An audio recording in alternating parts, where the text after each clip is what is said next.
Ce vendredi, en fin d'après-midi, Ruben Amalensi, l'entraîneur des footballeurs du Geldar, vient d'apprendre l'annulation du match de championnat du week-end.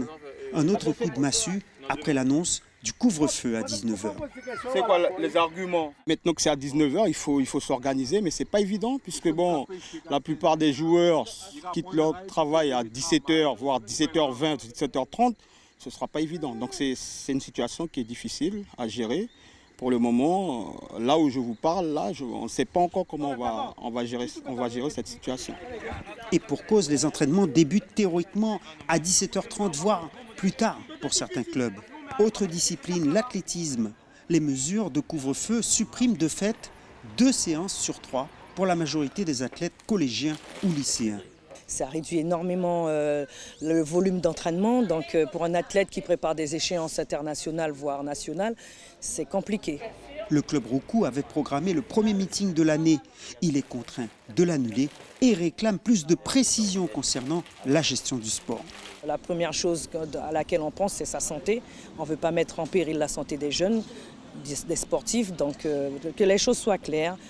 Les stades sont ouverts, les stades sont fermés, les compétitions ont lieu, les compétitions n'ont pas lieu. On peut s'entraîner, on ne peut pas s'entraîner, mais qu'on sache réellement à quoi s'en tenir. Et les rugbymen, eux aussi, aimeraient plus de clarté et de flexibilité, s'appuyant sur un jeune public. Tout le monde est dans le même bateau, on fait avec, enfin il faut faire avec.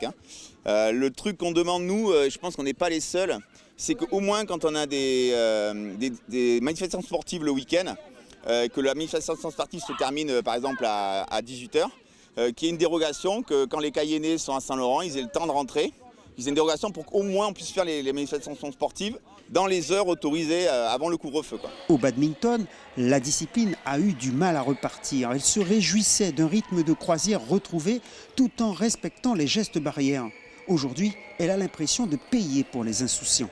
Si vous regardez dans les gradins, les gens respectent les distances de sécurité, les gens viennent avec le masque, on se désinfecte les mains, on ne se salue plus en se serrant la main mais en se tapant dans la raquette. Enfin voilà, on essaye de tout respecter et puis voilà, oui, on est pénalisé quoi. Donc voilà, c'est dommage parce que les jeunes, qu'est-ce qu'ils vont faire et puis les moins jeunes aussi quoi.